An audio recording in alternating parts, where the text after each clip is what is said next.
नमस्कार and welcome.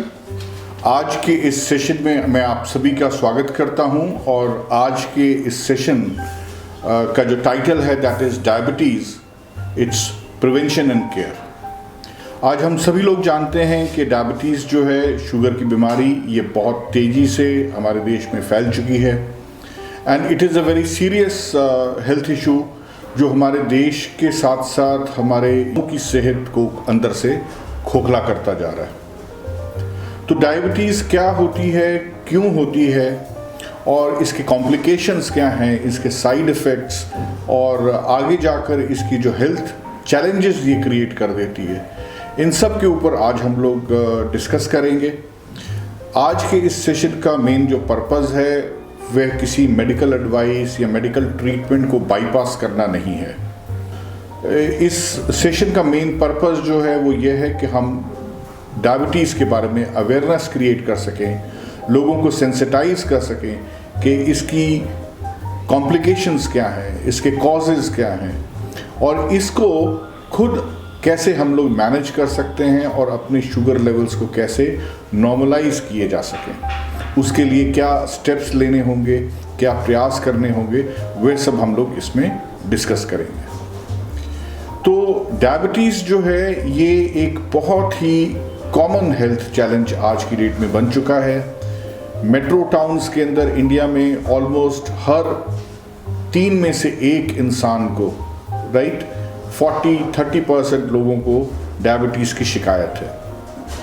तो इस सब पॉइंट्स को आज हम लोग इस सेशन में कवर करेंगे।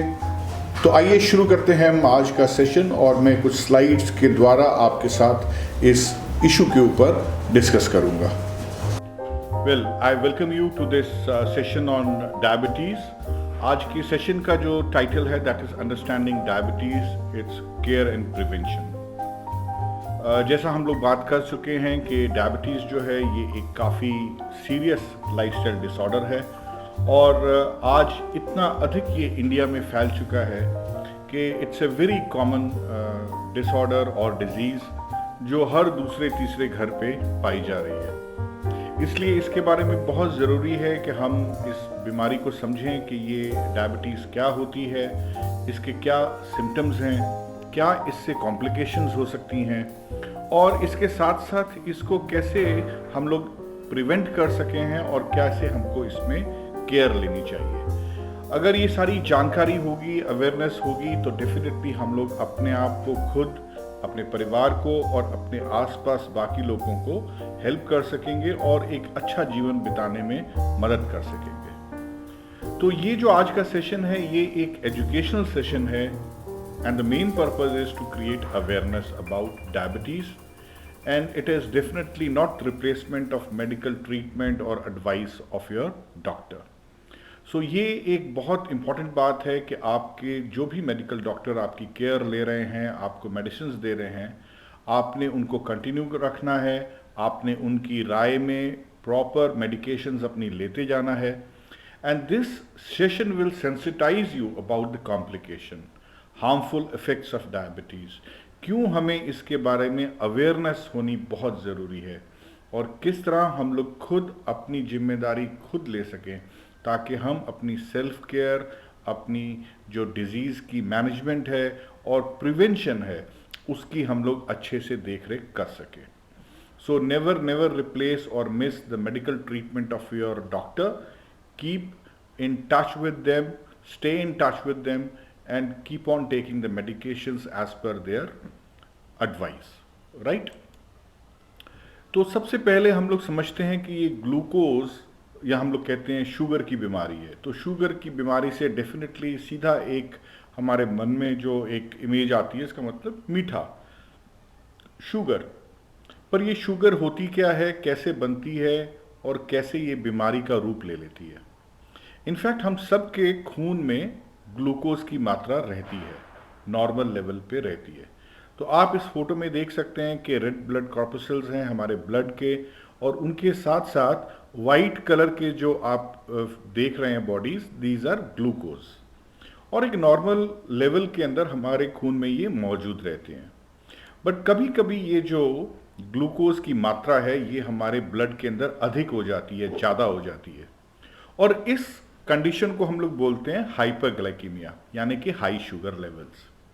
अगर ये कंटिन्यूस रहने लग जाती है तो नेचुरली हमको इसका टेस्ट करके कारण मालूम होना चाहिए कि इतना ज़्यादा ग्लूकोज हमारे ब्लड में क्यों है, और अगर उसका कुछ कारण मेडिकल है, हमारे ऑर्गन्स, हमारे पैनक्रियाज और बाकी किसी कॉम्प्लिकेशंस को लेते हुए, तो अगर जैसे ही वो डायग्नोज होता है तो we should take advice of our medical doctor. कुछ कंडीशंस में हमारे ब्लड के अंदर शुगर की मात्रा कम भी हो जाती है, इसे हम लोग हाइपोग्लाइकेमिया कहते हैं, यानी कि low sugar levels. Low sugar level और हाई शुगर लेवल दोनों ही हमारी हेल्थ के लिए बहुत नुकसानदायक है। नॉर्मल हमें मेंटेन करने चाहिए अपने शुगर के लेवल्स को, और जब हमारा continuously sugar level, glucose level blood में ज़्यादा रहने लग जाता है तो टेस्ट के बाद हम लोग उसको रेफर कर सकते हैं as a case of diabetes mellitus. Diabetes और कुछ नहीं है, कुछ मेटाबॉलिक डिसऑर्डर्स का नाम है जिसके कारण किसी भी इंडिविजुअल के अंदर शुगर लेवल्स जो हैं वो ब्लड में ज़्यादा रहने लग जाते हैं। इसके कई कारण हो सकते हैं।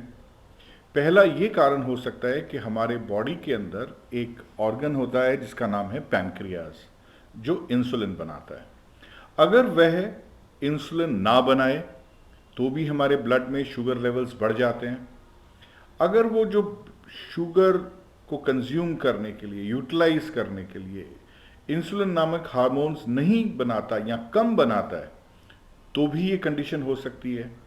और कई बार ऐसा होता है कि जो इंसुलिन हमारी बॉडी में बन रही होती है, हमारी बॉडी के सेल्स उसको रिस्पॉन्ड नहीं कर पाते, यानी कि वो फंक्शनल नहीं है, उसका असर नहीं हो रहा, उसका काम नहीं हो रहा, राइट। तो ये 2-3 वजहें हैं जिसके कारण हमारा ब्लड शुगर लेवल हाई रहने लग जाता है। दोनों तीनों कारण एक साथ भी हो सकते हैं।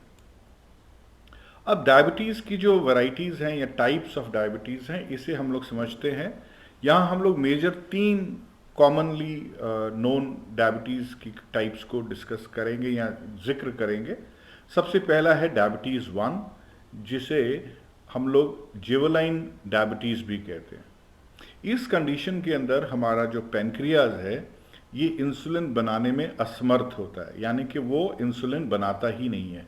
उसके अंदर, जैसे आप इस डायग्राम में देख सकते हैं कि जुवेनाइल का मतलब है बच्चों में, बचपन से, ये बाय बर्थ जनरली होता है कि शुरू से ही पैनक्रियाज के अंदर जो इंसुलिन बनाने वाले सेल्स हैं वो सेल्स डेड होते हैं, मरे हुए होते हैं। तो यानी कि हमारा जो पैनक्रियाज है वो नॉन फंक्शनल है। तो इस कंडीशन के अंदर हम लोग बोलते हैं कि it is a case of diabetes 1, और इस कंडीशन में पेशेंट को एक्सटर्नल सोर्स से इंसुलिन हार्मोन को लेना पड़ता है।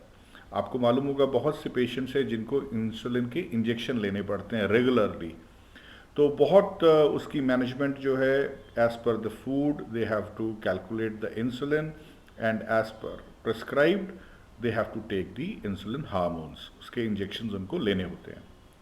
तो ये तो होती है इंसुलिन बेस्ड या डिपेंडेंट डायबिटीज़, और इसे हम लोग बोलते हैं डायबिटीज़ 1। ये काफ़ी रेयर है, ये अप्रॉक्सीमेटली 10% लोगों के अंदर डायबिटीज़ 1 की कंडीशन होती है, बाय बर्थ ज़्यादातर होती है। और दूसरी जो है वो है डायबिटीज़ टाइप 2। टाइप 2 जो है ये ऑलमोस्ट 90% लोगों में यही पाई जाती है, और इट्स अ लाइफस्टाइल डिसऑर्डर जहाँ पर हमारी बचपन से नहीं होती डायबिटीज़ की प्रॉब्लम, लेटर ऑन एज में ये बीमारी बन जाती है। और तीसरी जो है वो है जेस्टेशनल डायबिटीज़, जो कि प्रेगनेंसी के दौरान मदर्स को, वुड बी मदर्स को होती है। ये टेम्पररी फेज होता है, उस प्रेगनेंसी के टाइम शुगर लेवल्स बढ़ जाते हैं क्योंकि बॉडी में बहुत सारे हार्मोनल चेंजेस हो रहे होते हैं। तो ये एक टेम्पररी कंडीशन होती है, और फिर नॉर्मली यही पाया गया है कि डिलीवरी के बाद मदर की जो कंडीशन है वो नॉर्मल हो जाती है। बट इस केस में भी जो मदर है और जो बच्चा है, उन दोनों को अपनी लेटर ऑन स्टेज पे बहुत केयरफुल रहना चाहिए, बिकॉज लेटर ऑन डायबिटीज़ की प्रॉब्लम क्रिएट हो सकती है. So they should be very cautious, right. और ये एक टेम्पररी फेज़ की आप कह सकते हैं कंडीशन है, जो कि टाइम के साथ ठीक हो जाती है, नॉर्मल हो जाती है, और अगर आप ध्यान रखें तो you can have a very healthy life later on also. Diabetes 2 जो है ये आज का मेन टॉपिक है, because this is wide spread. 90% यही टाइप की डायबिटीज़ होती है. इट्स अ लाइफस्टाइल डिसऑर्डर, और बहुत बार हमारे अपनी गलती के कारण ये हमारे शरीर में जन्म ले लेती है. तो डायबिटीज़ 1 मैंने जिक्र किया.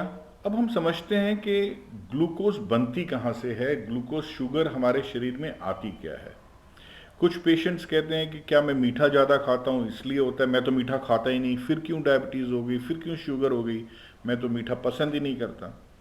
तो हमें ये समझना चाहिए कि जो भी हम लोग खाना खाते हैं, राइट, वो हमारे पेट में जाता है, स्पेशली द कार्बोहाइड्रेट्स, और हमारे शरीर में जब खाना जाता है तो वो ब्रेक डाउन होता है, कन्वर्ट होता है इन फॉर्म ऑफ ग्लूकोज. और ग्लूकोज जो है ये हमारे शरीर का फ्यूल है, ईंधन है, एनर्जी का सोर्स है. हमारे सेल्स को, हमारे टिश्यूज़ को, हमारे ऑर्गन्स को, हमारे शरीर को जो जिंदा रहने के लिए, काम करने के लिए, फंक्शन करने के लिए जो एनर्जी चाहिए, वो एनर्जी का सोर्स ग्लूकोज है. तो जो कुछ भी हम लोग खाना खाते हैं वो हमारे शरीर में जाके ग्लूकोज में कन्वर्ट होता है, और ग्लूकोज में कन्वर्ट होने के बाद ब्लड के थ्रू, हमारी आर्टरीज के थ्रू हमारे शरीर के हर एक सेल तक पहुंचता है. अब सेल्स को ये ग्लूकोज मिल सके, इसके लिए एक बहुत इंपॉर्टेंट हार्मोन है जिसका नाम है इंसुलिन. इंसुलिन के बिना हमारे शरीर के जो सेल हैं वो ग्लूकोज को यूज नहीं कर पाएंगे, राइट. तो इंसुलिन का होना बहुत इंपॉर्टेंट है. तो यहां पर इस डायग्राम में आप देख सकते हैं कि इंसुलिन का काम क्या होता है. इसे हम समझते हैं कि इंसुलिन जो है, इसको आप इस तरह समझ सकते हैं कि ये एक चाबी की तरह है. यानी कि अगर हर एक सेल को ग्लूकोज एंटर करना है तो वो डायरेक्टली एंटर नहीं कर सकता. उसको एंटर करने के लिए इंसुलिन की ज़रूरत है, और इंसुलिन ही अलाउ करती है ग्लूकोज को हमारे सेल के अंदर एंटर करने के लिए, जहाँ पर सेल उस ग्लूकोज को एनर्जी में कन्वर्ट कर पाता है. तो अगर ग्लूकोज सेल को नहीं मिलेगी तो क्या होगा, सेल भूखे रहेंगे और धीरे धीरे दे विल डाई, राइट. तो इसलिए तालमेल जो है खाने का, ग्लूकोज का और इंसुलिन का, ये समझना हमें बहुत ज़रूरी है. अगर ये ना पहुंचे तो क्या सिम्टम्स होते हैं, क्या लक्षण होते हैं, क्या कंडीशंस होती हैं, क्या संकेत होते हैं जो हमारा शरीर हमें बताता है कि समथिंग इज रॉन्ग. एक तो डायबिटीज़ का जो मरीज़ है उसको हमेशा थकावट रहती है, हमेशा थका थका रहेगा, हमेशा वीकनेस रहेगी, हमेशा कमज़ोरी रहेगी, सुस्ती रहेगी. दूसरा, डायबिटीज़ के पेशेंट्स को हमेशा भूख लगी रहती है, हमेशा कुछ ना कुछ खाने का मन करता है, तलब रहती है. बहुत बारी आप देखेंगे चोरी चोरी मीठा खाने के मन करता है उनको, राइट. तो ये जो है हमेशा शरीर भूखा रहता है. क्यों? उसका कंडीशन समझिए कि जो बॉडी के सेल हैं उनको खाना नहीं मिला तो वो भूखे हैं. वो ब्रेन को सिग्नल देते हैं कि वी वांट एनर्जी, और हमारा शरीर क्या करता है, फिर भूख के सिग्नल्स देता है और हम लोगों को भूख लगती है. तो पेशेंट्स को दिस इज द सिम्टम जो हमेशा उनको महसूस होता है, हमेशा भूख लगते रहना. अब जो भी हमारा, आपने पिछली मूवी में देखा कि किस तरह जब शुगर हमारे शरीर में ज़्यादा होती है, ब्लड में ज़्यादा हो जाती है, तो हमारा जो शरीर है उसको यूरिन के थ्रू, पेशाब के थ्रू हमारे शरीर से निकालने की कोशिश करता है और निकालता है. तो किडनीज जो हैं वो खून को साफ करती हैं, शुगर को अलग करती हैं, और पेशाब के रास्ते हमारा बॉडी जो है वो ग्लूकोज को बाहर की तरफ रिलीज करता है. इस केस में क्या होता है, हमारे शरीर में पानी की कमी हो जाती है. अब जब पानी की कमी हो जाती है, इसी कारण डायबिटिक पेशेंट्स को हमेशा बार बार प्यास भी लगती रहती है, राइट. और बार बार पेशाब आने के कारण जनरली जो हमारे जेनिटल ऑर्गन्स हैं वहाँ पे पेशाब की जगह पे खारिश होने लगती है, इचिंग होने लग जाती है, इन्फेक्शंस हो जाते हैं, राइट।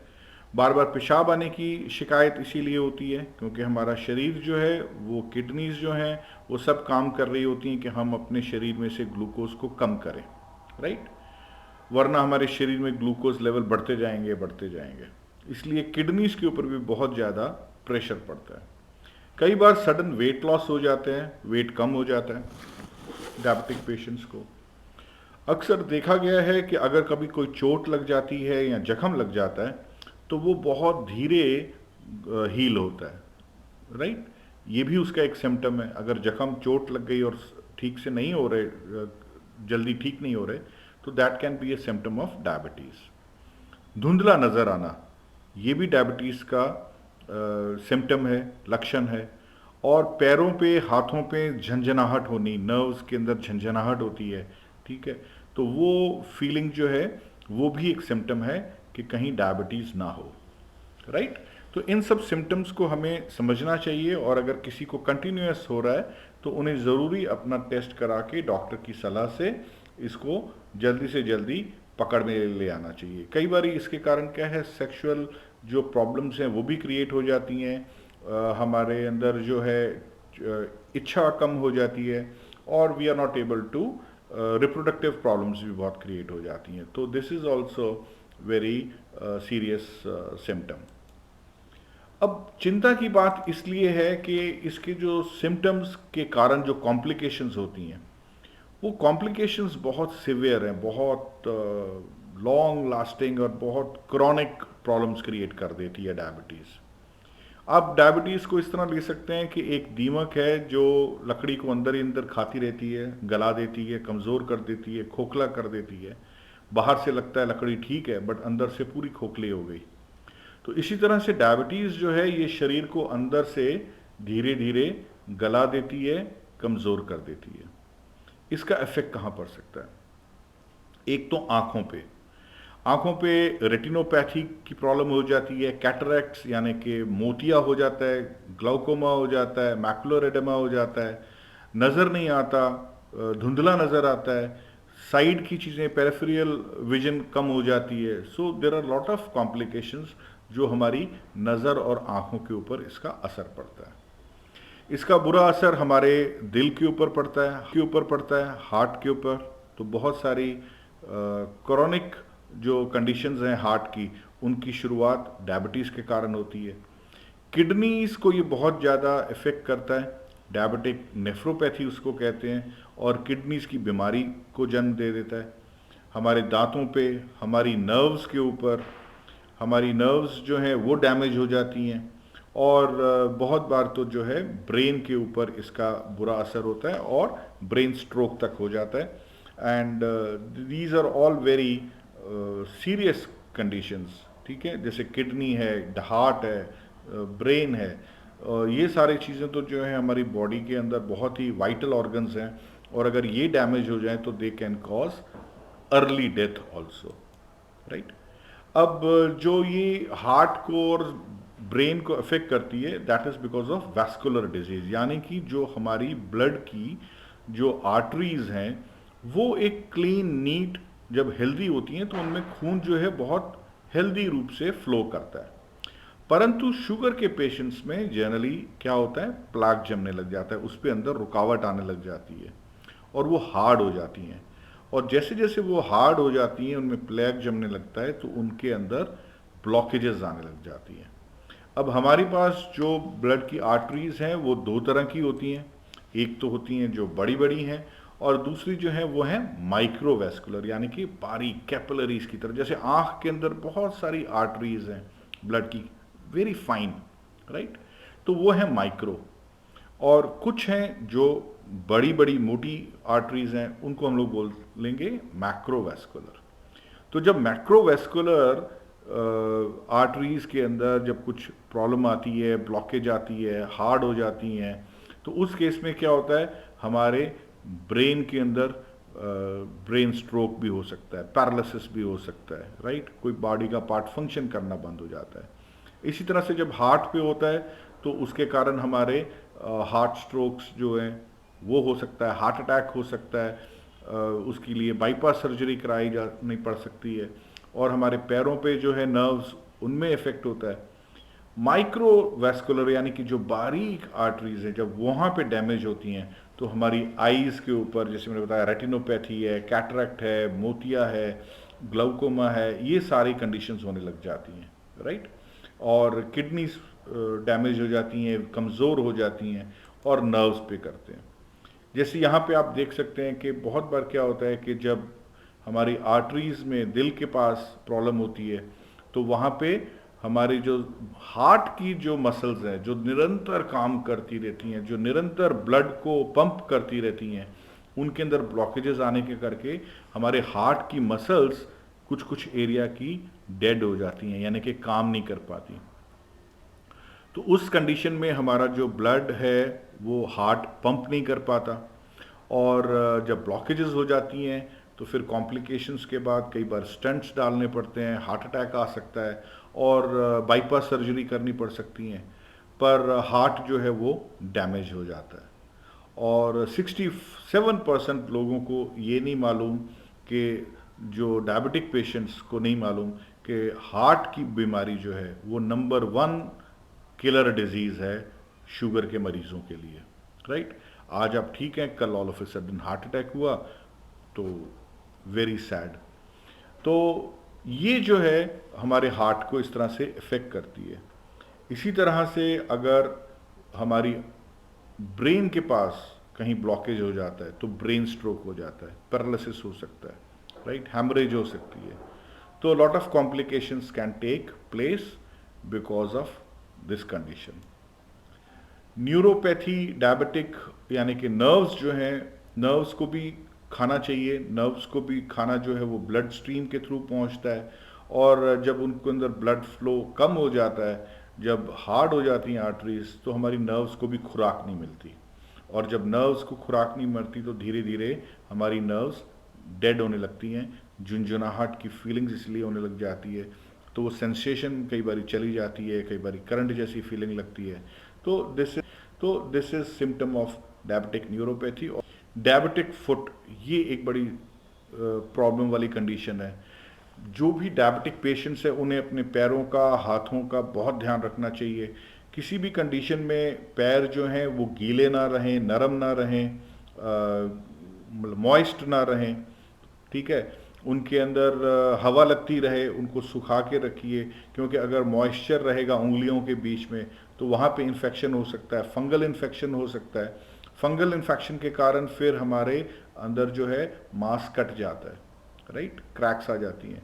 कई बार चोट लगी तो चोट के कारण भी हमारा जख्म बन जाता है, और क्योंकि जख्मों में जो है वहाँ पे ग्लूकोज की मात्रा बहुत होती है तो हीलिंग नहीं होती, स्किन जो है वो गलने लगती है, और अगर इसे चेक ना किया गया, ठीक है, तो इसमें बहुत ध्यान रखना चाहिए कि आपको हमेशा जराबें या प्रोटेक्टिव सैंडल्स पहन के रखिए। आजकल डायबिटिक सैंडल्स अलग से आती हैं, आगे से थोड़ी सी मजबूत होती हैं ताकि ठोकर ना लगे।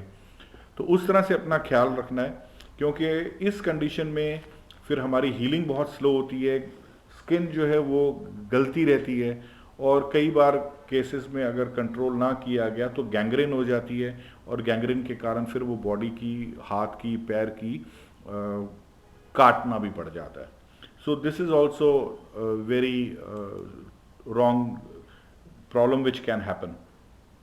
आँखों की बात करें, कई कॉम्प्लिकेशंस है, जैसे मैंने बोला मोतिया भी हो सकता है, ग्लाउकोमा भी हो सकता है। उनमें से एक है रेटिनोपैथी, जो मैंने फ़ोटो की तरह यहाँ पे आपको दिखाया कि यहाँ पे क्या है, आप लेफ्ट हैंड साइड में देख सकते हैं नॉर्मल रेटिना है।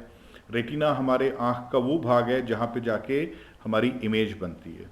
वहाँ पे जो ब्लड स्ट्रीम्स आती हैं वहाँ पे कई बार क्या होता है, हैमरेज होने लगता है। हैमरेज का अर्थ क्या है, वो फटने लगती हैं और खून वहाँ से लीक होने लगता है, राइट। और इसके कारण क्या है, वहाँ पे कुछ कॉटन वूल स्पॉट्स कहते हैं बन जाते हैं, लाइट कलर के, उनको खून नहीं मिल रहा, ठीक है। अब नॉर्मल ग्रोथ होने लग जाती है ब्लड वेसल्स की, और हेमरेजेस होने लग जाती है। बीच में जो आप नीचे देख रहे हैं वो एक्चुअल फोटोग्राफ है, माइक्रोस्कोप से ली हुई, अपने आँख के रेटिना की।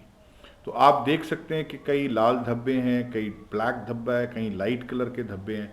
तो ये रेटिना जो है डैमेज हो जाता है, जिससे हमारी नज़र जो है वो अफेक्टेड हो जाती है।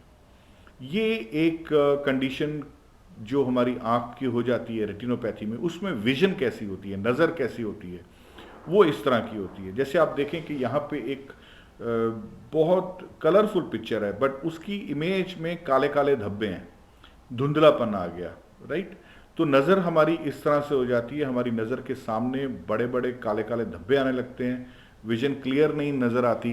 कई बारी जो है सामने की चीज़, सेंटर की चीज़ नज़र आ रही है, बट आसपास की विजन हमारी डैमेज हो जाती है, क्योंकि हमारी रेटिना के ऊपर इसका बहुत बड़ा असर हो जाता है। इसी तरह हमारा किडनीज जो हैं वो खुद इसकी शिकार हो जाती हैं शुगर की बीमारी के कारण, डायबिटिक के कारण, और ये कमज़ोर होके, श्रिंक होके कमज़ोर हो जाती हैं, and then they stop functioning. इसीलिए आपको मालूम होगा बहुत से पेशेंट्स हैं जिन्हें डायलिसिस कराना पड़ता है, बहुत फ्रीक्वेंटली कराना पड़ता है, और दो ही किडनीज हमारे पास हैं, ठीक है, तो उन्हें बचा के रखना चाहिए। और इसलिए बहुत ज़रूरी है डायबिटिक पेशेंट्स को कि अपने जो ग्लूकोज लेवल्स हैं वो चेक करके रखें। मैंने ये सारी इमेजेस क्यों दिखाई, सिर्फ इसलिए कि आप समझ सकें कि हमारे पास एक ही दिल है, एक ही सेट ऑफ किडनीज है, आँखें एक ही हैं। तो अगर ये सब डैमेज हो जाएंगी तो कितना बड़ा नुकसान है। तो लापरवाही किसी भी कंडीशन में ना हो कि हम अपने शुगर लेवल्स को चेक नहीं कर रहे, कंट्रोल नहीं कर रहे, लापरवाही कर रहे हैं खाने पीने में, लाइफस्टाइल के अंदर, क्योंकि उसके कारण ऐसी डैमेज हो सकती है जो हम लोग बाद में रिपेयर नहीं कर सकेंगे, राइट। तो इसलिए डायबिटिक पेशेंट्स को, जैसे पहले ही मैंने शुरू में कहा कि 50% पेशेंट्स को तो मालूम ही नहीं है कि उन्हें शुगर है, राइट। यानी कि बहुत सारे अनडायग्नोज्ड पेशेंट्स समाज में हैं, ठीक है। वो धीरे धीरे 9-10 साल लग जाते हैं डायबिटीज़ को पकड़ में आते आते, और बॉडी का बहुत नुकसान हो चुका होता है।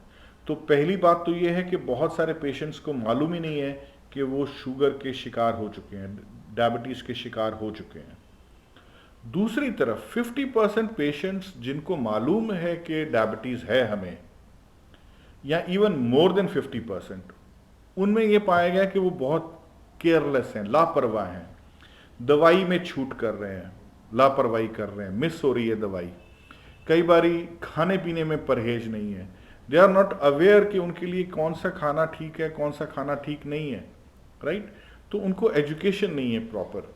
मे बी डॉक्टर के पास गए थे, डॉक्टर ने आपको समझाया था, बट उन पेशेंट्स को वो याद नहीं है, भूल गया कि क्या बताया था परहेज, क्या चीज़ें करने के लिए कही थी, और फिर उनकी कंडीशन जो है बिगड़ती जाती है।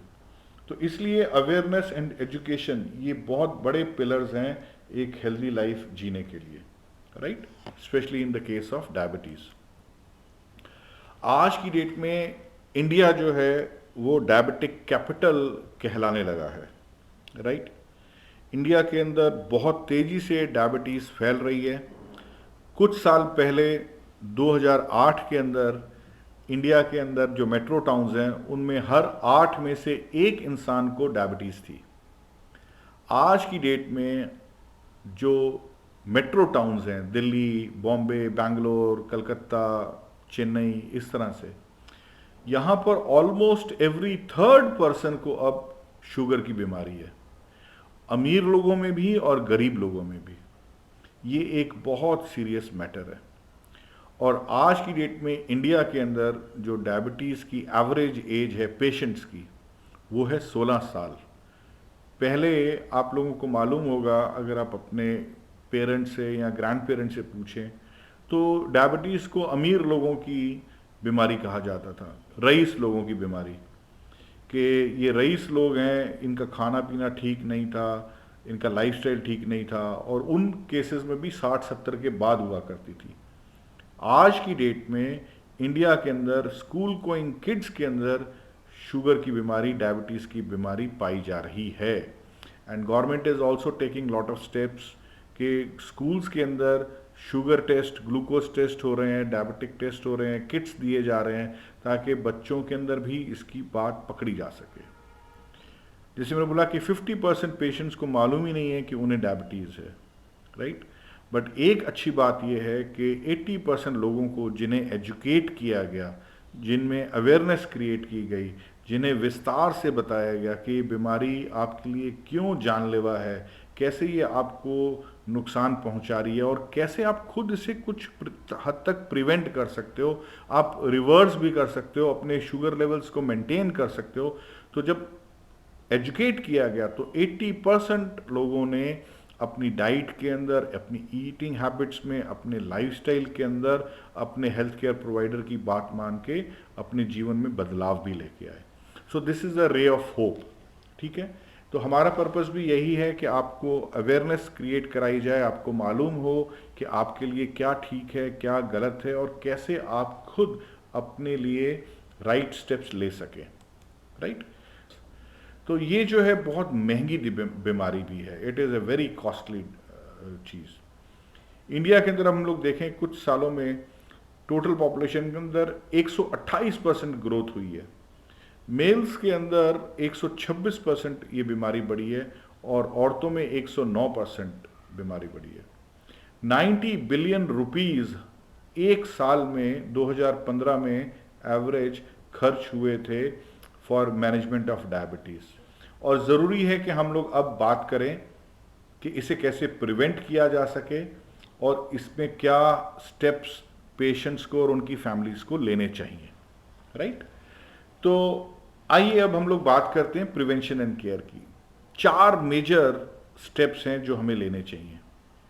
सबसे पहला है रेगुलर मॉनिटरिंग। अपनी जो ग्लूकोज लेवल को चेक करना, मॉनिटर करना, टेस्ट करके जानकारी रखना, ये सबसे बड़ा स्टेप है कि हम चेक कर सकें कि एवरेज हमारे ग्लूकोज लेवल्स क्या रह रहे हैं। उसी के अकॉर्डिंगली बाकी चीज़ें हम लोग चेंज कर पाएंगे। दूसरा जो स्टेप है वो है न्यूट्रिशन, खान पीन। खाने से डायरेक्टली रिलेशन है शुगर लेवल्स का। तो जैसा खाएंगे अन्न वैसा होगा हमारा तन, राइट। तो न्यूट्रिशन के ऊपर एक बहुत अच्छी जानकारी, एक एजुकेशन चाहिए ताकि हमें मालूम हो कि हमें किस तरह का न्यूट्रिशन चाहिए, हमारे शरीर को क्या चाहिए और किस चीज़ का हमें परहेज करना है। और न्यूट्रिशन के अंदर, फूड के अंदर चेंजेस लाके हम लोग अपने ग्लूकोज लेवल्स को मैनेज भी कर सकते हैं। तीसरा जो है वो है हमारी फिजिकल एक्सरसाइज। किसी ना किसी तरह की एक्सरसाइज डायबिटिक पेशेंट्स को ज़रूर करनी चाहिए, चाहे वो एक ब्रिस्क वॉक हो, पैदल चलना हो, जॉगिंग करना हो, स्विमिंग करना हो या कोई और इस तरह की एक्सरसाइज जो वो इजीली कर सकें, और वो उनको करनी बहुत ज़रूरी है so that they are able to burn their sugar levels, their pancreas also becomes healthy, right, it is able to function properly. और चौथी जो है वो है मेडिकल सुपरविजन, डॉक्टर की एडवाइस और उसकी बताई हुई मेडिकेशंस को फॉलो करना। तो आप डॉक्टर की बताई हुई जो भी दवाई है उसको उसी तरह से फॉलो करिए। जैसे टाइम फ्रेम में आपको डॉक्टर के पास चेकअप जाना है वो जाते रहिए। बहुत बार 6-6 महीने, 8-8 महीने पेशेंट्स जो हैं वो डॉक्टर के पास नहीं जाते, अवॉइड करते हैं कि फ़ीस देनी पड़ेगी। मत करिए ऐसा। आप डॉक्टर के पास टाइम टू टाइम जाते रहिए, आप उनसे कंसल्ट करते रहिए, अपने जो पैरामीटर्स हैं आपके शुगर लेवल्स के वो उनसे आप डिस्कस करते रहिए, सिम्टम्स डिस्कस करते रहिए, and according to that they will give you medication. और अगर आपकी कंडीशन सुधर रही है because of good food, nutrition and exercise, तो डेफिनेटली वो आपकी मेडिसिन भी धीरे धीरे कम करते जाएंगे। बट आपने किसी भी कंडीशन में खुद मेडिकेशंस के साथ छेड़छाड़ नहीं करनी। जो मेडिकेशंस आपको दी हैं रिलीजियसली उसको फॉलो करिए, राइट। तो ये 4 मेजर स्टेप्स हैं जो हमें लेने की ज़रूरत है। अब आती है बात न्यूट्रिशन की जिसे समझना बहुत ज़रूरी है। जो भी हम लोग खाना खाते हैं वो अल्टीमेटली हमारे शरीर में शुगर में कन्वर्ट होता है। और न्यूट्रिशन, जो पौष्टिक तत्व जो हैं वो हमें कहाँ से मिलते हैं? अपने खाने से ही मिलते हैं। तो फूड को और न्यूट्रिशन को हम लोग मेजर जो ब्रैकेट्स में डिवाइड कर सकते हैं पहला है कार्बोहाइड्रेट्स।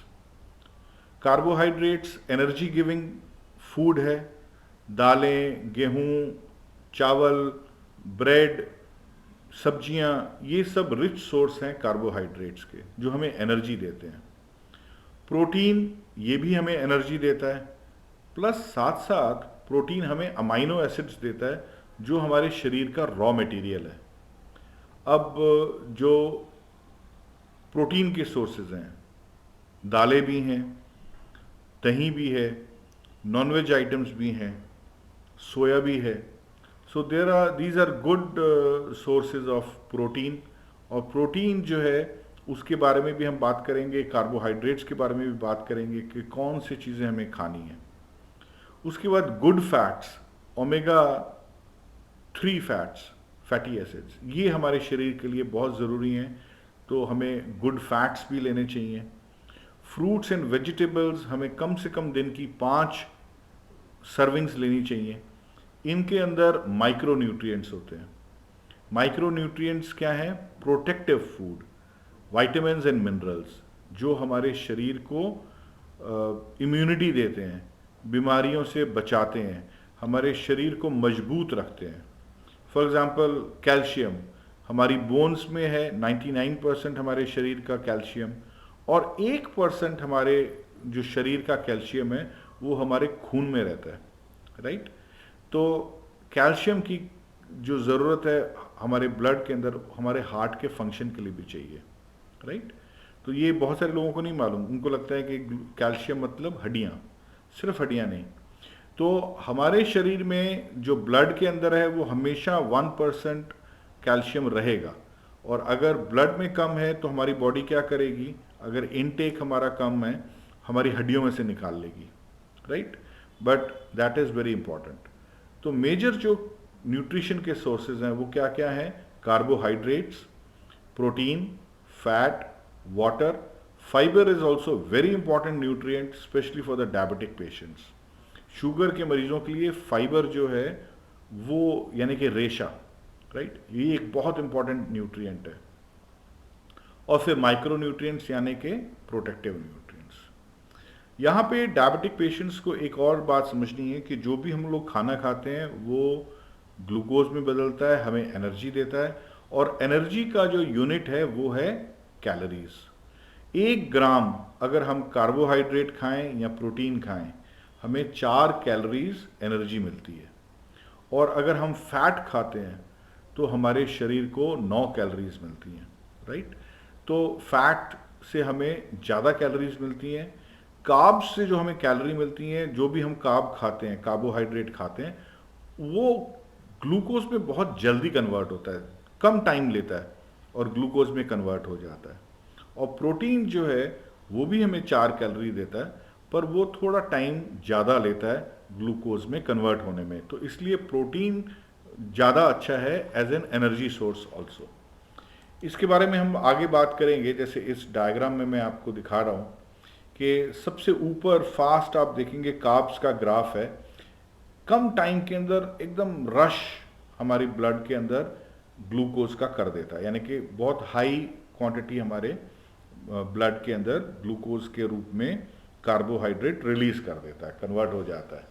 दूसरी तरफ प्रोटीन जो है ये ज़्यादा टाइम लेता है और कम क्वांटिटी ऑफ ग्लूकोज, आप देखेंगे ना हाइट कम है, तो इसका जो है शुगर रिस्पॉन्स कम है। और फैट का जो है वो ज़्यादा टाइम लेता है, काफ़ी ज़्यादा टाइम लेता है, और ये 8 से 10 घंटे लेता है ग्लूकोज में कन्वर्ट होने के लिए। प्रोटीन जो है वो 2 से 4 घंटे लेता है ग्लूकोज में कन्वर्ट होने में। पर कार्बोहाइड्रेट्स जो हैं ये 15 मिनट से 2 घंटे के अंदर कन्वर्ट हो जाता है, राइट। 15-20 मिनट के अंदर। अगर आपने पिज़्ज़ा खाया, अगर आपने बर्गर खाया, आपने कोई भी सिंपल कार्बोहाइड्रेट खाया, तो वो एकदम इमीडिएटली हमारी बॉडी में जाकर वो ग्लूकोज में कन्वर्ट हो जाता है, राइट। और 90 to 100% कन्वर्ट हो जाता है, जबकि प्रोटीन जो है वो सिर्फ 50% ही कन्वर्ट होता है, राइट। ये भी समझने की बात है। तो इसलिए कार्बोहाइड्रेट्स का चुनाव करने के टाइम बहुत अवेयरनेस होनी जरूरी है कि कौन से कार्ब्स हमें लेने चाहिए, कौन से नहीं। कई बार क्या होता है कि हमारे शुगर लेवल्स जो हैं वो सी सॉ इफेक्ट, जैसे झूला होता है, एकदम हाई लो, एकदम हाई लो, यानी कि राइट हैंड साइड ग्राफ में आप देख सकते हैं कि एकदम शुगर स्पाइक हुआ, एकदम all of a sudden sugar high हो गई, और कई बार शुगर क्रैश भी कर जाती है, राइट। अब बहुत ज़्यादा शुगर अगर हमारी जल्दी बॉडी में रिलीज हो गई, ब्लड में रिलीज हो गई, तो होगा क्या, हमारी इंसुलिन जो है वो तैयार नहीं है उसको कंज्यूम करने के लिए, उसको हैंडल करने के लिए। तो क्या होगा, शुगर हमारे ब्लड में ही तैरती रहेगी।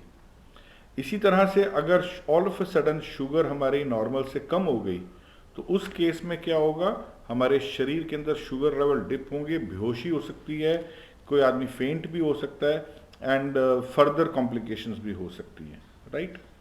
तो ये सीसॉ इफेक्ट होता है। अब हमें समझना है कार्बोहाइड्रेट्स कौन से हैं अच्छे हमारे लिए और कौन से बैड कार्बोहाइड्रेट्स हैं। तो एक तो होते हैं कॉम्प्लेक्स कार्बोहाइड्रेट्स, एक होते हैं सिंपल कार्बोहाइड्रेट्स। सिंपल कार्बोहाइड्रेट्स वो हैं जिनमें फाइबर बहुत कम है और न्यूट्रिएंट्स भी कम है, और इनका हाई ग्लाइकेमिक इंडेक्स है, यानी कि ये ग्लूकोज में बहुत फास्ट 15-20 मिनट में कन्वर्ट होते हैं। अगर आपने फ्रूट जूस पिया या मीठा खाया तो वो फटाफट शुगर में कन्वर्ट होकर हमारे ब्लड में आ जाएगा। ज़्यादातर इनमें एम्प्टी कैलोरीज हैं जो फैट में कन्वर्ट हो जाती हैं, राइट। फैट में कन्वर्ट हो जाएगा तो मोटापा और हो जाता है, वो और नुकसान देता है, और ब्लड ग्लूकोज लेवल्स हाई करने के कारण हमारे शरीर के अंदर ये थकावट की एहसास रहता है, राइट। तो जितने भी प्रोसेस्ड फूड्स हैं इनमें फाइबर कम है, जैसे मैदा है तो मैदे में क्या है, फाइबर निकाल दिया, चोकर निकाल दिया। थैली वाला आटा है उसमें चोकर निकाल दिया ताकि रोटियां सफ़ेद बने, नरम बने, बट चोकर नहीं है, फाइबर निकाल दिया। तो उससे क्या हो गया, वो प्रोसेस्ड बन गया आटा। चावल है उनको पॉलिश कर दिया तो छिलका ऊपर उतर गया, कोटिंग उतर गई। तो ये बहुत easy and fast to digest होते हैं, क्विक कन्वर्जन टू एनर्जी होता है। जूस है, मिठाइयाँ हैं, ब्रेड्स हैं, कोलाज हैं, इसके साथ साथ मैदा है, आलू है, ये सब चीज़ें जो हैं फटाफट, फ्राइड आलू वगैरह, ये फटाफट जो है कन्वर्ट हो जाते हैं। तो जितने भी फास्ट फूड हैं, pizza, pasta, then your burgers, noodles, all these are types of simple carbohydrates. Complex carbohydrates हमें खाने चाहिए, कौन से, जिनमें फाइबर ज़्यादा हो। आटा है तो चोकर वाला हो, अगर आप उसमें बाजरा, ज्वार अलग से ऐड कर सकें, चने का आटा ऐड कर सकें, वो और अच्छा हेल्दी हो जाएगा, राइट। ये लो ग्लाइकेमिक इंडेक्स होता है, यानी कि ये टाइम ज़्यादा लेता है आपके ग्लूकोज में कन्वर्ट होने के कारण। कॉम्प्लेक्स कार्ब्स खाने के कारण हमारा पेट भरा भरा रहता है और धीरे धीरे ग्लूकोज में कन्वर्ट होता है, तो हमारी जो इंसुलिन है बॉडी की, जो पेशेंट्स में कम होती है, वो उसको हैंडल भी कर लेती है।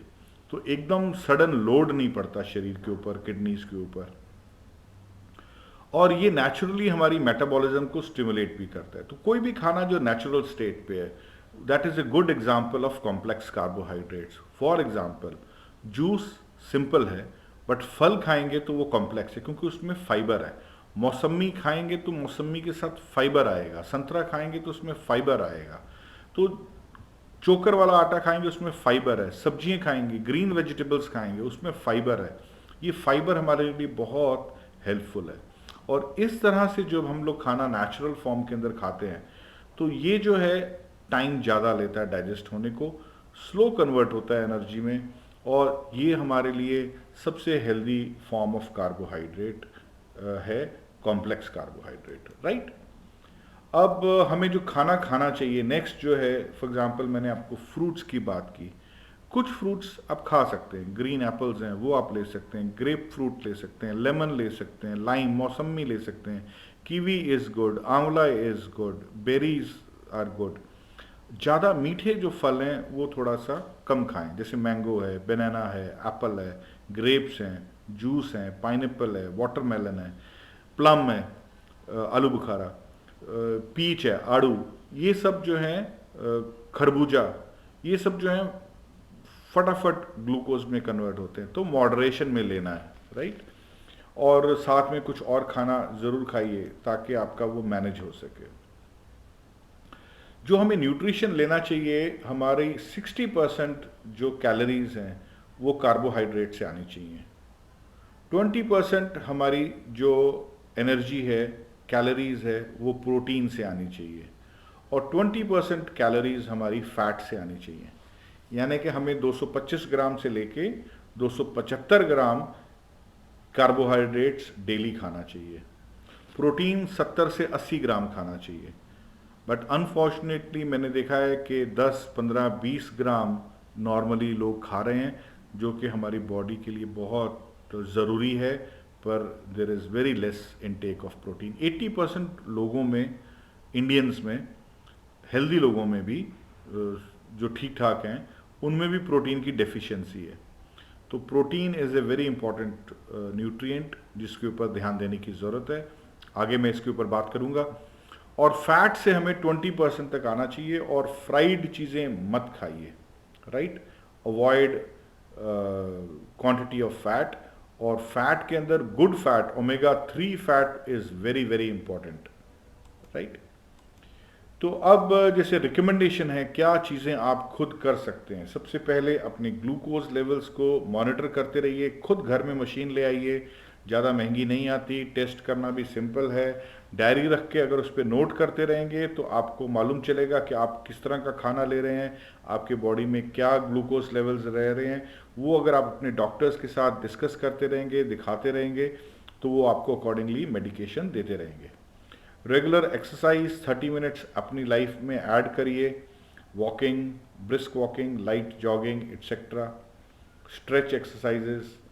रेस्ट लेना, स्ट्रेस फ्री लेना बहुत ज़रूरी है। चिंता मुक्त होके, ज़्यादा टेंशन मत लो, खुश रहो। अपनी एक्टिविटीज़, कुछ हॉबीज़ इस तरह से करिए ताकि आप स्ट्रेस फ्री रहें, और आपकी मेंटल जो है स्ट्रेस लेवल्स वो कूल रहें, right. Smoking, alcohol, cola, sweets, junk foods, ये सभी को अवॉइड करिए। These are not good for you. And diet एकदम प्लान्ड लीजिए। आप किसी भी न्यूट्रिशनिस्ट से कंसल्ट करके अपनी एज, वेट, ग्लूकोज लेवल्स के हिसाब से अपनी एक डाइट प्लान बनवा लीजिए, और उस डाइट प्लान को अगर आप फॉलो करेंगे तो आपको राइट क्वांटिटी में न्यूट्रिएंट्स मिलते रहेंगे, जिससे आपकी शुगर प्रॉपरली मैनेज होती रहेगी, राइट। अभी जो एक मेडिकल जर्नल है द लैंसेट, सभी मेडिकल फील्ड के लोगों को मालूम है, उस पे यूनाइटेड किंगडम में यूके साइंटिस्ट ने एक रिसर्च करी, और उस पे उन्होंने एक पाया कि 86% पेशेंट्स जिन्हें ग्लूकोज था, जब उन्होंने वेट लॉस किया तो उनके शुगर लेवल नॉर्मल हो गए। जब 15 किलो उन्होंने अपने बॉडी वेट को कम किया तो 86% लोगों के अंदर अपने जो है शुगर लेवल्स नॉर्मल हो गए, और 10 किलो वेट कम करने से 73% पेशेंट्स के शुगर लेवल नॉर्मल आ गए। तो एक शुगर के, ग्लूकोज की, डायबिटीज़ की जिसको भी प्रॉब्लम है, उन्हें ये फोकस करना चाहिए एक हेल्दी वे से, राइट, अपना वेट मैनेजमेंट करना चाहिए। So we have a wonderful weight management programme जो हम आपको गाइड कर सकते हैं, जिस पे आप अपने बॉडी को न्यूट्रिएंट्स स्टार्व किए बिना अपने बॉडी को मैनेज कर सकते हैं, राइट। तो this is a very important information जो आपको मालूम होनी चाहिए कि आपको अपने जो हेल्दी वेट लेवल्स हैं वो अचीव करने चाहिए, and you can take our help also if you want. जो हमारे मॉनिटरिंग की बात हमने की, वो आपको ये देखना चाहिए कि जब आप शुगर लेवल्स फास्टिंग में देखें तो दे शुड बी विद इन 120, यानी कि 120 से कम होनी चाहिए रीडिंग। पोस्ट प्रेंडियल यानी खाने के बाद 2 घंटे के बाद जो लिया जाता है, ये 160 से 180 तक डॉक्टर्स आज की डेट में कहते हैं कि इट इज़ ओके, इससे नीचे रखिए। ब्लड प्रेशर भी आपको अपना हमेशा चेक करके नॉर्मल रखना चाहिए, 130/80 के विदन रखिए। एक जो सबसे इम्पॉर्टेंट टेस्ट है शुगर लेवल के लिए, दैट इज़ HbA1c। अगर आप फास्टिंग करके या वैसे खाने के बाद घर में लेते हैं जब शुगर लेवल चेक करते हैं तो वो अप डाउन हो सकता है। अगर आपने थोड़ा हल्का खाना खाया तो आपका रीडिंग में कम नज़र आएगा। अगर आपने पार्टी वाला खाना खा लिया, थोड़ा रिच खाना खा लिया, तो डेफिनेटली जब आप चेक करेंगे तो आपका शुगर लेवल ज़्यादा होगा। तो ये time to time, day to day vary करता रहता है। HbA1c जो टेस्ट है ये पिछले 3 महीने का अप्रॉक्सीमेटली एवरेज बताता है। किसी भी टाइम आप लो आपको, ये आपको पिछले 3 महीने का, 4 महीने का एवरेज बताएगा कि आपके शुगर लेवल्स क्या चल रहे हैं। ठीक है, तो ये सबसे ज़्यादा ट्रस्ट करने वाला टेस्ट है और ये 6.5 से कम होना चाहिए, 7 तक भी ठीक है, बट विद इन दिस ये रहना चाहिए। तो इसको definitely as per your doctor's advice जब आप इसको टेस्ट करवाएं तो आप खुद भी चेक करिए कि आपका क्या है। ठीक है कई बार क्या होता है, डॉक्टर आपकी रिपोर्ट देखते हैं और उसके अकॉर्डिंगली आपको मेडिकेशन दे देते हैं और आपको मालूम नहीं होता कि मेरा ये लेवल अप गया है, और आप फिर कई बार कुछ पेशेंट्स हैं जो डॉक्टर की एडवाइस फॉलो नहीं करते, हल्के में ले लेते हैं। ठीक है, डॉक्टर को तो मालूम था बट उन्होंने शायद आपको इसलिए नहीं बोला कि आप फालतू में चिंता करेंगे, तो उन्होंने बोला कि भी आप इस दवाई को लेते रहिए, इतने दिन कंटिन्यू करिए, फिर मुझे दिखाइएगा या ये रिपोर्ट तब करा लीजिएगा। और हम लोग कहते हैं ठीक है, रिपोर्ट दिखा दी, दवाई ले ली, अब दवाई बीच में छूट गई, कोई बात नहीं, दोबारा टेस्ट कराया नहीं, डॉक्टर के पास दोबारा गए नहीं, तो डॉक्टर का क्या दोष इसमें। तो ये रिस्पॉन्सिबिलिटी हमें खुद समझनी है कि मॉनिटरिंग जो है ये हमारी रिस्पॉन्सिबिलिटी है, एंड डॉक्टर की एडवाइस को फॉलो करना भी हमारी अपनी रिस्पॉन्सिबिलिटी है। दूसरे जो कुछ इसके अंदर रिकमेंडेशंस हैं वो क्या है, खाना जो है वो कम क्वांटिटी में लीजिए, एक साथ बहुत ज़्यादा खाना मत खाइए, ओवर ईटिंग मत खाइए, हमेशा थोड़ी भूख लगती रहनी चाहिए, थोड़ा सा कम ही खाइए, और फ्रीक्वेंट नंबर पे लीजिए, थोड़ी थोड़ी देर बाद आप लेते रहिए। और वेजिटेबल्स की सर्विंग्स जो हैं वो 4 से 5 दिन में लीजिए। कॉम्प्लेक्स कार्बोहाइड्रेट्स अपनी डाइट में इंक्लूड करिए, प्रोटीन इंक्लूड करिए, माइक्रोन्यूट्रिएंट्स अपनी प्रॉपर लीजिए, ओमेगा 3 अपना प्रॉपर लीजिए। इस पे आप एक प्रॉपर डाइट चार्ट बनवा सकते हैं अपने लिए कि मेरे लिए क्या क्या कितना कितना खाना ज़रूरी है, और आपको एक गाइडेड डाइट प्लान मिल जाएगी जो आप बहुत अच्छे से समझ जाएंगे। धीरे धीरे आप खुद भी कैलकुलेट करके अपना प्रैक्टिस करके अपनी खुद डाइट भी मॉनिटर कर सकते हैं, प्लान कर सकते हैं। राइट, टाइम सेम टाइम पे खाइए खाना, ठीक है, मिस मत करिए कोई मील, और ब्रेकफास्ट तो किसी भी हालत में मिस मत करिए। सुबह उठने के 2 घंटे के अंदर अंदर अपना ब्रेकफास्ट ले लीजिए, मैक्सिमम 9 बजे तक, और बाकी के जो मील्स हैं वो 2-2 घंटे बाद थोड़ा थोड़ा कुछ रखते रहिए। जब घर से बाहर जाएं तो अपने साथ कुछ एप्पल, ऑरेंज या स्वीट लाइम, कुछ ऐसा फूड ज़रूर कैरी करिए, ताकि अगर शुगर लेवल लो लगे, कमज़ोरी लगे, हंगर लगे, तो उस समय आप जो है इसको लेके अपना शुगर लेवल मेंटेन कर लें। ज़्यादा देर के लिए अगर बाहर निकले हैं, कई बार शुगर लेवल लो भी हो जाते हैं, तो यू नो बेटर आपकी कंडीशन कैसी है। और पानी जो है ये प्रॉपर लेते रहिए, डिहाइड्रेशन मत होने दीजिए, टाइम टू टाइम पानी पीते रहिए, रूम टेम्परेचर पे लीजिए, ज़्यादा ठंडा मत लीजिए। राइट, और न्यूट्रिशनल गैप किसी भी हालत में मत होने दीजिए, जिसमें बताया कि proteins, micronutrients, omega 3 oils, fats, ये सब जो हैं यू शुड टेक प्रॉपरली। इस पे eat right and eat at the right time. तो as per the age, weight, आपकी ग्लूकोज लेवल्स, आपकी जो डेली फूड इनटेक है ये एकदम प्रॉपर होनी चाहिए, और इस पे आप एक एक्सपर्ट एडवाइस ले सकते हैं। We can also guide you free of cost, we will tell you how much you should take different diet, और वो फिर अपने डॉक्टर को भी दिखाइए कि भाई ये मैं डाइट प्लान शुरू कर रहा हूँ, और उनके साथ साथ फिर जो है मेडिकेशंस को फॉलो करते रहिए, and that will definitely help you. Right, protein की बात करें तो ये एक हमारा बॉडी का बिल्डिंग ब्लॉक है, यानी हमारे शरीर को बनाने का बिल्डिंग ब्लॉक है, रॉ मटेरियल है, हमारे शरीर की ईंट और सीमेंट है प्रोटीन। तो इससे क्या होता है कि ये हमारे को सैटिटी यानी कि पेट को भरापन भी रखता है, भूख को कंट्रोल भी करता है।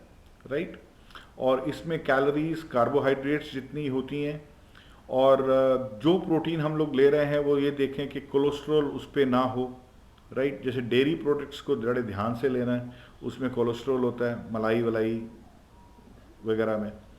तो इसके अंदर अमाइनो एसिड्स हमें ज़रूर मिलें, 9 एसेंशियल अमाइनो एसिड्स हों, तो that is also very important. और प्रोटीन जो है ये हमारे बॉडी के जितने भी सेल हैं, टिश्यूज़ हैं, उनकी रिपेयर के लिए, उनकी मेंटेनेंस के लिए, उनकी रीजनरेशन के लिए बहुत इंपॉर्टेंट है, एनर्जी देने के साथ साथ। तो आपका कितना प्रोटीन की रिक्वायरमेंट है, एकदम थंब रूल बता दूं कि जितना वेट है आपकी बॉडी का, सपोज अगर आप 70 किलो के हैं तो आपके शरीर को 70 ग्राम प्रोटीन डेली चाहिए, गुड क्वालिटी का, राइट। तो that is very important. Good carbohydrates में दालें, राजमा, चना, सब्जियाँ ये सब आती हैं, और नेचुरल फॉर्म में लीजिए, सब्जियाँ ज़रूर ऐड करिए, बहुत सारी सब्जियाँ खाइए, राइट। माइक्रोन्यूट्रिएंट्स हमारे को थकावट से रिपेयर करने में, हमारे सेल्स को डाइजेशन को कंट्रोल करने में, खाने को एनर्जी में बदलने के लिए, हमारे बॉडी के पैरामीटर्स को, फंक्शंस को नॉर्मल रखने में बहुत वाइटल रोल प्ले करते हैं। जिंक, सेलेनियम, विटामिन सी ये सब हमारे इम्यूनिटी को बनाते हैं। क्रोमियम हमारे शुगर लेवल को कंट्रोल करने के लिए बहुत ज़रूरी है। कैल्शियम हमारी हड्डियों के लिए बहुत ज़रूरी है। आयरन हमारे ब्लड के लिए बहुत ज़रूरी है। और इसी तरह से प्रोटीन जो है, जैसे मैं बताया था आपको, ये हमारे जैसे डायबिटिक फुट है, किसी को जख्म होते हैं, उनको भी प्रोटीन की डाइट ज़रूर लेनी चाहिए, बिकॉज वहाँ पे healing and formation of new sales बहुत अच्छे से होता है, राइट। तो इसमें आई कैन गाइड यू क्या चीज़ लीजिए, क्या चीज़ आपके लिए अच्छी है। You can call me, I will give you my number. और फाइबर आप ऐड करिए, जैसे मैंने बोला कि ये हमारे लिपिड जो हैं, फैट्स हैं जो हमारे ब्लड स्ट्रीम में, उनको मैनेज करने के लिए भी बहुत वाइटल इंपॉर्टेंट रोल करता है। पेट भरा भरा रखता है, हमारी कन्वर्जन टू ग्लूकोज हमारे खून को मैनेज करता है, और इंसुलिन को बेटर यूटिलाइज करने में भी सपोर्ट करता है।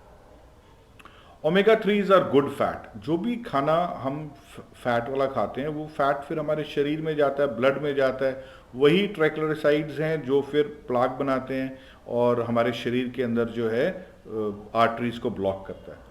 ओमेगा 3 क्या करता है, ये बैड फैट को, ओमेगा 6 फैट को पकड़कर, ठीक है, वापस लिवर में ले आता है, और लिवर फिर क्या करता है, उस फैट को प्रोसेस कर देता है, उसको हजम कर देता है, ब्रेक डाउन कर देता है।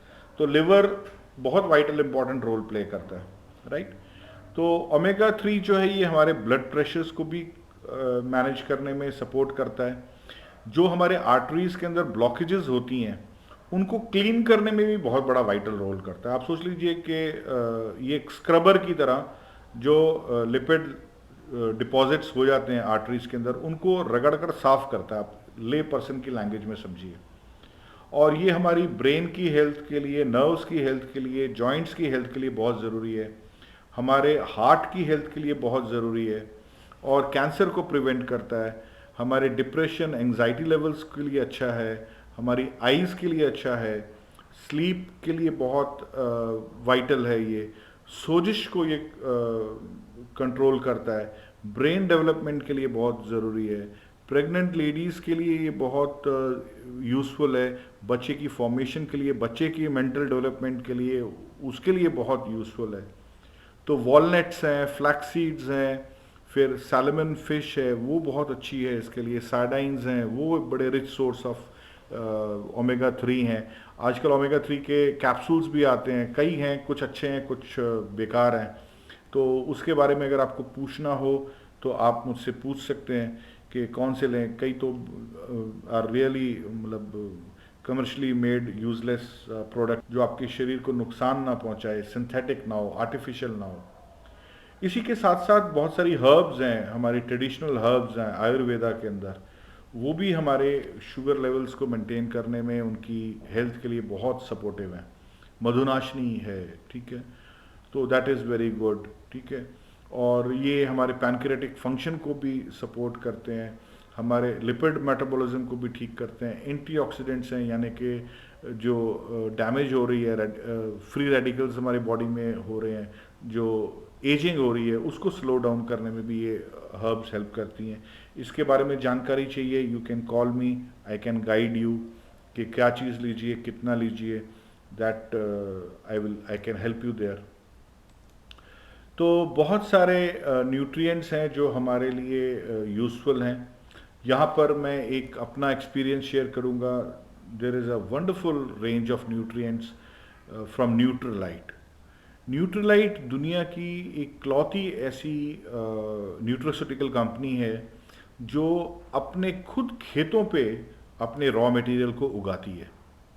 ये इकलौती कंपनी है जिनके 6,500 एकड़ फॉर्म्स हैं ऑर्गेनिक, कोई कीटनाशक, कोई आर्टिफिशियल फर्टिलाइज़र, हर्बिसाइड नहीं यूज़ होता, और अपने खेतों में जो कुछ भी उगता है उसको हार्वेस्टिंग के 4 आवर्स के बाद अंदर ये लोग उसको डिहाइड्रेट करके प्रोसेसिंग में प्रोडक्ट्स बनाने लग जाते हैं। So they have a very patented technology जिसके कारण ये बाकी सभी न्यूट्रोस्यूटिकल्स से अलग है। हमने इसे बहुत वाइडली सजेस्ट किया है, रिकमेंड किया है, और इसके कारण जो रिस्पॉन्स मिला, जो एक रिजल्ट्स मिले, दे आर सिंपली अमेजिंग। और यहाँ पर मैं बात करूँगा, जैसे मैं बात कर रहा था कि प्रोटीन बहुत इम्पॉर्टेंट है, तो ऑल प्लांट प्रोटीन पाउडर जो है न्यूट्रलाइट का, ये 100% प्लांट बेस्ड है, पहली बात। दूसरी, it is a concentrated form, यानी कि अगर आप दालें खाएं तो उसमें 23 ग्राम प्रोटीन होता है 100 ग्राम में। अगर आप नॉनवेज खा रहे हैं कोई, तो उनके अंदर भी 26% के आसपास, 25% के आसपास 100 ग्राम में 25% जो है प्रोटीन होता है। नॉनवेज के अंदर बायो अवेलेबिलिटी ज़्यादा है, थोड़ा शरीर को ज़्यादा लग जाता है, दालों में थोड़ा कम हमारे शरीर को लगता है, परंतु दोनों के अंदर परसेंटेज जो है वो 23-25% है। न्यूट्रलाइट प्रोटीन पाउडर की खूबी क्या है कि इसके अंदर 80% प्रोटीन कंटेंट है, यानी कि अगर आपने 10 ग्राम खाया तो आपको 8 ग्राम मिल जाएगा। That is the best part. इसके बाद इम्पॉर्टेंट चीज़ क्या है कि जो हम लोग प्रोटीन अगर मान लीजिए लेते हैं दालों से, राजमा से, चने से, वो सारा का सारा हमारे बॉडी को लगता नहीं है, शरीर को लगता नहीं है। मे बी 40-50% हमारा बॉडी डाइजेस्ट कर पाता है, रेस्ट गोज वेस्ट। तो प्रोटीन का एक स्केल होता है पीडिका स्कोर, राइट? तो ये जो है 1 जो है वो होता है बेस्ट क्वालिटी का, यानी कि 90-95% हमारी बॉडी को, शरीर को वो प्रोटीन लग जाता है, काम में आ जाता है, वेस्ट नहीं जाता, राइट? तो न्यूट्रलाइट का प्रोटीन जो है पाउडर, उसका यही फ़ायदा है कि it is very easily digestible, 95% आपके शरीर को लग जाता है। दूसरी तरफ 80% है, यानी कि अगर आपने 20 ग्राम खाया तो आपको 16 ग्राम प्रोटीन मिल गया of that good quality, best quality. और ये टेस्टलेस है, शुगरलेस है, फ्लेवरलेस है, लेस है, और इसे आप किसी भी चीज़ में ऐड करके खा सकते हैं।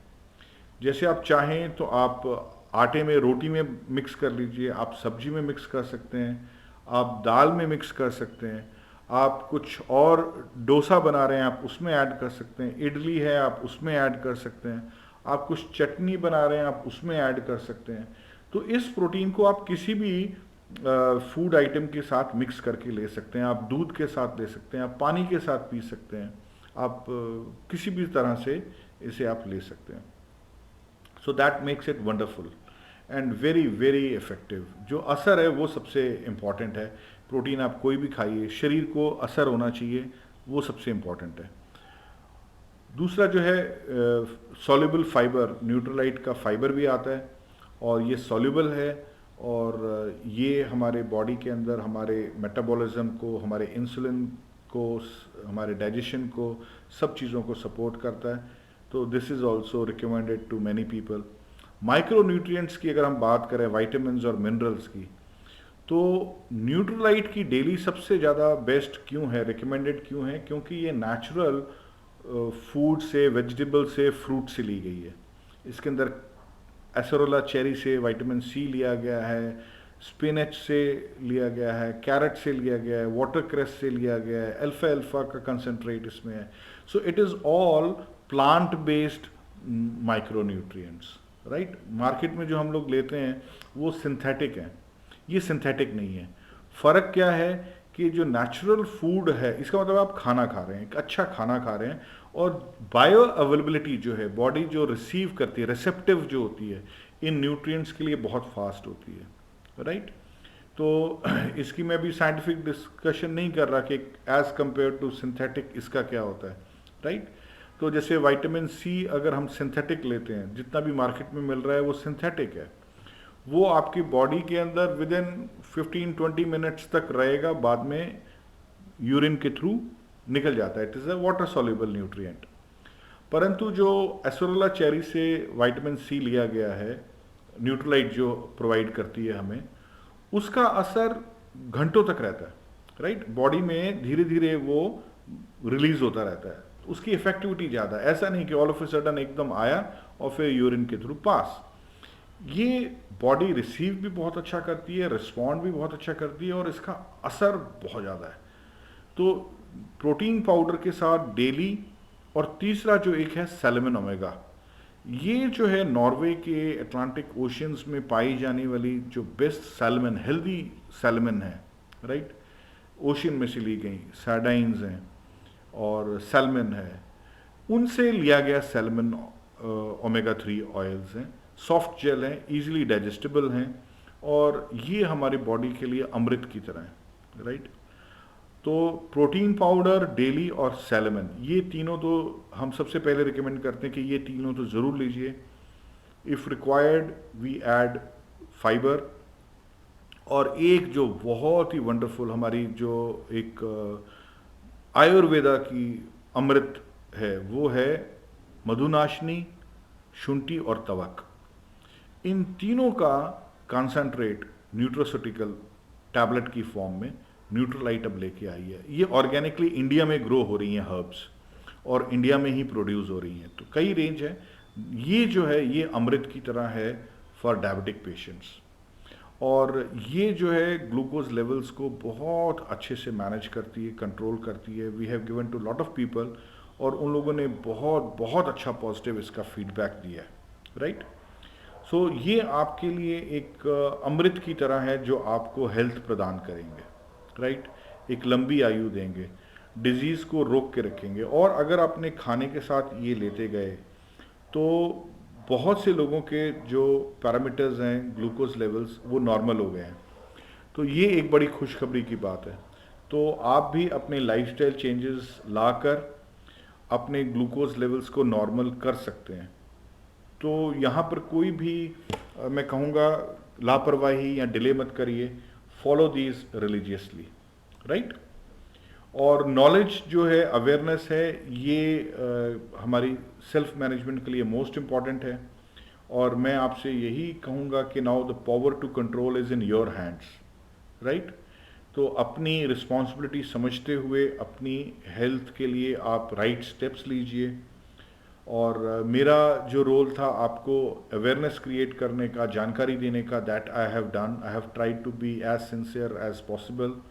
और फर्दर अगर आपको मेरी सपोर्ट चाहिए तो यू कैन कॉल अस, ठीक है. We are available on these numbers. Myself and Sukhvinder Kaur, we both are certified nutrition advisor from NHI California, USA. और हम लोग आपको हेल्प कर सकते हैं एक राइट डाइट देने में, आपको एक राइट प्लान देने के लिए, और आपको जो न्यूट्रिएंट्स चाहिए वो कैसे कितने लेने चाहिए वो हम आपको बता सकते हैं. और आप अपने जो डॉक्टर की एडवाइस के साथ अपनी मेडिकेशंस कंटिन्यू रखिए. आप एक्सरसाइज मेंटेन रखिए, नहीं कर रहे हैं तो ऐड करिए. And we wish you all the best. We wish you all the health. और उम्मीद है कि आप लोग जो हैं बहुत जल्दी अपने लिए राइट डिसीजंस लेके आएंगे. आप कॉल करेंगे और हमें बहुत खुशी होगी आपको हेल्प करने में. और उसके साथ साथ आप जल्दी एक हेल्दी लाइफस्टाइल जिएं और एंजॉय करें ज़िंदगी को. यही शुभकामनाओं के साथ मैं आपसे परमिशन चाहता हूँ, इजाज़त चाहता हूँ. Thank you very much.